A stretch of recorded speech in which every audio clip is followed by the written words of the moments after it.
ወንድ ቢሰለጥን ቤተሰቡ ጠግቦ ያድራል። ሴት ልጅ ብትሰለጥን ግን ዓለም ይለወጣል። ወንድም ሆነ ሴት ሁሉም የየራሱ ጸጋ አለው። ነገር ግን ሴት ልጅ የትውልድ ሁሉ ቁልፍ ነች። ሴት ልጅ ካለማች ሁሉ ይለማል። ሴት ልጅ ካጠፋች ደግሞ ሁሉ ይወድማል። የዚህ ዓለም ማጣፈጫ ቅመም ሴት ነች። ሴት ባትኖር ዓለም ባዶ ነች። ሴት ከሌለች ጥበብ የለም። በዚህ ጽሑፍ ጾታን ከጾታ ለማወዳደር ሳይሆን በእናቴ ውስጥ ያለውን የሴትነት ቀለም አይቼ የሴትነትን ልዩ ዋጋ ለማሳየት ነው። ሴት ማለት በዝምታ ውስጥ የሚጨው ድምፅ፣ በለቅሶ ውስጥ የሚጸና ጥንካሬ፣ በመከራ ውስጥ የሚበረታ ማንነት፣ በጉስቁልና ውስጥ የሚፈካ ውበት ነች። ሴት ማለት በዝምቷ ውስጥ ሺህ ቃላት፣ በፈገግቷ ውስጥ ደግሞ ሺህ ስቃዮችን መደበቅ የምትችል ሚስጥራዊ ዓለም ናት። ሴት ማለት ዓለምን ማድመቅ ሲገባት በዓለም አስተያየት ውስጥ ታስራ የምትኖር ቆንጆ እስረኛ ነች። አንቺ ሴት ሆይ ዋጋሽ ያለው በሚያዩ ሰዎች ዓይን ውስጥ ሳይሆን በምትሰሪው ስራና በምታሳድጊው ስብዕና ውስጥ ነው። ውበትሽ ይጠፋል፣ እውነትሽ ግን ይኖራል። በቁሳቁስና በውጫዊ መስህብ ብቻ ማንነትሽን አትገንቢ። እንቁ ሴት ሆይ ከሰውነትሽ በፊት ስብዕናሽ፣ ከመልክሽ በፊት አእምሮሽ ይቅደም። ሴት ማለት ውበቷን እንደ ጦር መሳሪያ፣ ድክመቷን ደግሞ እንደ መከላከያ የምትጠቀም ብልጥ ፍጡር ነች። ብዙ ጊዜ የራሷን ሕይወት ከመምራት ይልቅ በሌሎች ሕይወት ውስጥ ስታይ የምትረካ መሆኗ ትልቁ ትችቷ ነው። አንቺ ሴት ሆይ ዋጋሽን በሰው ዓይን ውስጥ አትፈልጊው። በከንፈርሽ ቀለም ላይ ሳይሆን በንግግርሽ ለዛ ላይ ስሪ። ውጫዊ ውበትሽ ለቤትሽ ግድግዳ እንደሚሆን ቀለም ነው። ውስጣዊ ማንነትሽ ግን የቤቱ ምሰሶ ነው። ቀለም ይለቃል፣ ምሰሶ ግን ይጸናል።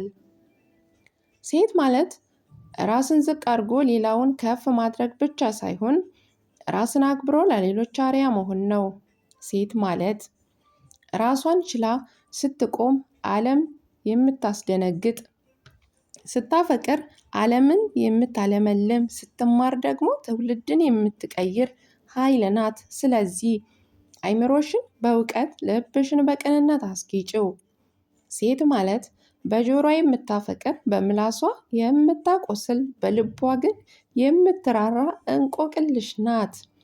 ሴት ማለት ዓለም የሚያነበው ግን ፈጽሞ የማይጨርሰው ጥልቅ መጽሐፍ ነች። ውበትሽ ዓይን ይይዛል፣ ባህሪሽ ግን ልብ ይማርካል። ሴት መሆን በተፈጥሮ ነው። ሴት ሆኖ መገኘት ግን በስነ ምግባር ነው። ሴት ማለት ፍቅርን ወደ ቤት፣ ዘርን ወደ ልጅ፣ ሀሳብን ደግሞ ወደ ተግባር የምትቀይር የለውጥ ማሽን ናት። እውነተኛ ሴትነት ማለት ራስን መቻል፣ በራስ መተማመንና ለሌሎች መጠለያ መሆን ነው።